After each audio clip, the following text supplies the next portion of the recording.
Especialización en revisoría fiscal y auditoría externa. Reciban todos un saludo de bienvenida al módulo Humanismo, Sociedad y Ética orientado por el docente Gustavo Adolfo Díaz Contreras. Esta segunda sección formativa, llamada Ser Humano Intercultural, tiene como objetivo estudiar 5 momentos. El primero, un encuentro cultural que nos ubicará en la claridad del concepto de cultura. El segundo, la diversidad cultural, un recorrido por diferentes percepciones de la cultura antropológica. El tercero, la revisoría fiscal, auditoría, globalización e interculturalidad, un diálogo entre revisoría y los conceptos de la antropología cultural. El cuarto, una aproximación a los imaginarios del revisor fiscal y auditor en torno a las organizaciones. Y por último, la revisoría fiscal como una institución de carácter social y las implicaciones que esta concepción tiene en el ejercicio profesional. Definir el concepto de cultura no es fácil, es un concepto dinámico, adaptativo, lo que hace que esté en constantes cambios. Hay 3 características que nos pueden ayudar a comprender el dinamismo de la cultura. Primero, los rasgos identitarios. Segundo, las expresiones folclóricas. Y tercero, las formas estructuradas de actuar y pensar. El término cultura se entiende por el conjunto de rasgos identitarios que nos hacen pertenecer a una comunidad, a un colectivo o a una organización empresarial. Rasgos que nos son propios, que compartimos entre todos y todas como características en común. Estas características se expresan a través del folclore territorial. Sabemos, por ejemplo, que no es lo mismo los comportamientos, actitudes y formas de pensar y asumir la vida de un colombiano y un venezolano o un italiano, al igual que no es lo mismo como lo hace un costeño o un antioqueño. Por tanto, los límites geográficos delimitan y establecen particularidades al grupo humano que la representa. Ahora bien, observemos estas 3 dimensiones de cultura de 3 antropólogos que dedicaron sus estudios a la cultura. Primero, como recursos adaptativos que permite la selección entre un conjunto de alternativas, nos dice Ruth Benedict, la cultura como un todo pautado, codificado, que se produce por selección de algunos elementos del gran arco de formas posibles que se combinan primero y se integran después en conjuntos estructurados. Segundo, como estilo de vida y organización grupal, según Edward B. Taylor. La cultura es todo complejo que incluye el conocimiento, las creencias, el arte, la moral, el derecho, las costumbres y cualesquiera otros hábitos y capacidades adquiridos por el hombre en tanto miembro de una sociedad. La situación de la cultura en las diversas sociedades de la especie humana, en la medida en que puede ser investigada según principios generales, es un objeto apto para el estudio de las leyes del pensamiento y la acción del hombre. Tercero, y por último, la cultura como conjunto de conocimientos adquiridos en la vida, nos dice Marvin Harris, es un estilo de vida total, socialmente adquirido de un grupo de personas que incluyen los modos pautados y recurrentes de pensar, sentir y actuar. Al comprender el dinamismo de la cultura en la sociedad, damos cuenta de acciones que integran y comprenden la cultura de los otros, como de comportamientos que excluyen e inferiorizan a los demás. No es una tarea fácil hacer transformaciones sociales que nos enseñen una cultura ciudadana que se fundamente en el respeto por la diversidad cultural, sobre todo porque los individuos luchan con culturas que han sido transmitidas de generación tras generación, donde se ha instaurado como juicios de valor absoluto la idea de que la cultura es una y dominante y todo fuera de ella es incorrecto. Por ello, tenemos el relativismo cultural como una herramienta de interpretación de los otros y de las otras culturas, sin el deseo de valorarlas desde un etnocentrismo que puede terminar generando violencia de una cultura sobre otra, como los superblancos o el Ku Klux Klan en Estados Unidos. Al reconocer el encuentro con la diversidad cultural de los grupos humanos, es importante tener en perspectiva holística. Para ello es pertinente comprender 6 conceptos claros. Primero, otredad, condición de ser otra u otro, de ser extraña o extraño. Segundo, alteridad, es la construcción de un o una otra u otro en situaciones de contacto cultural donde se descubre tanto la similitud como la diferencia. Tercero, oculturación, presupone que solo una de las culturas interrelacionadas adquiere las características del otro y que solo una de ellas permea a la otra sus propias características.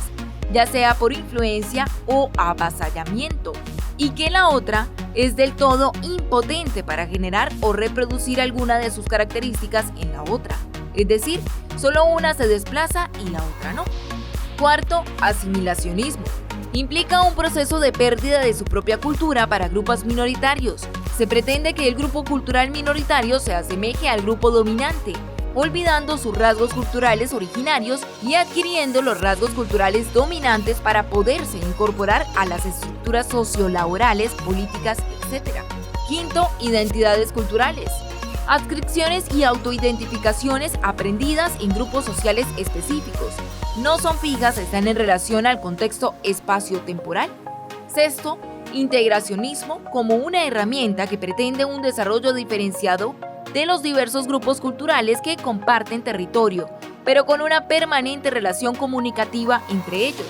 Esta integración cultural se identifica con la interdependencia entre grupos de diversas culturas, con capacidad de confrontar e intercambiar normas, valores, modelos de comportamiento en postura de igualdad y de participación.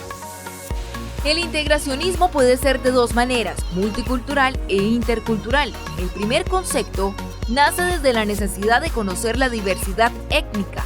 Sin embargo, según Barabás, el multiculturalismo ha sido considerado como la ideología social política de la globalización y de la manifestación de la migración internacional. A diferencia del multiculturalismo, tenemos el segundo concepto, que connota a la interculturalidad, la cual valora las diferencias socioculturales desde proyectos políticos que se plantean como objetivo desarrollar cambios sociales en las estructuras básicas de las comunidades. Ahora es importante generar un diálogo entre la interculturalidad y la revisoría fiscal. Este proceso de adaptabilidad a una revisoría fiscal y auditoría que respondan a desafíos globales. Desde el aspecto intercultural, enfatiza la idea de trascender los límites epistémicos y el respeto por la diversidad cultural extranjera, para lograr una visión no de la aparente, sino de las instituciones y de los sujetos que la componen. Las autoridades nacionales, al momento de formular sus políticas fiscales y de gastos, ahora deben pensar más allá de sus fronteras y tener en cuenta cómo las políticas de impuestos y gastos están afectando la competitividad de las inversiones en su país. Es necesario que examinemos las propias concepciones que tenemos en relación a estas cuestiones, pues nuestros imaginarios tienen poder sobre lo que hacemos, cómo lo hacemos y lo que dejamos de hacer en el ejercicio de nuestras funciones. Para comenzar, hablemos de un imaginario para referirnos a una forma específica de ver el mundo, es decir, una construcción epistemológica a partir de la cual representamos e interpretamos la realidad. Sabemos examinar los principales imaginarios que los revisores fiscales y los auditores pueden haber adoptado frente a la organización. Primero, imaginario mecanicista. Desde esta perspectiva se entiende la organización como una máquina y en consecuencia se supone que debe funcionar como una de manera precisa, eficiente y predecible. Segundo, imaginario organicista. Desde esta perspectiva se entiende la organización como organismo, es decir, como sistema vivo y abierto que interactúa con su entorno y satisface sus necesidades en relación con este. Tercero, imaginario cerebrocentrista. Se concibe la organización como cerebro, el cual puede ser considerado como sistema de información procesable y como sistema holográfico. Cuarto, imaginario sistémico. Fundamentada en la teoría general de sistemas, este enfoque permite entender la organización como sistema, es decir, como un conjunto de entidades interrelacionadas que actúan recíprocamente para lograr un objetivo común. Quinto, imaginario político. Concebir la organización desde este imaginario implica entenderla en un contexto de poder en el que coexisten intereses, deseos, valores, ambiciones, muchas veces en conflicto que orientan las acciones de las personas. Sexto, imaginario social inteligente. Cualquier organización, al ser producto de la asociación de personas, se construye sobre los cimientos del capital social necesariamente vinculado a la idea de confianza.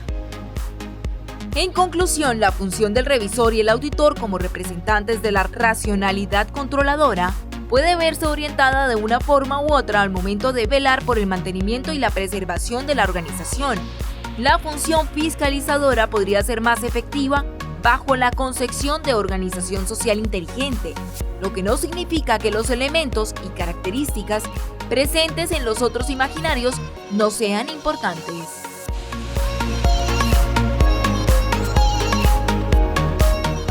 Universidad Santo Tomás, institución vigilada por el Ministerio de Educación Nacional.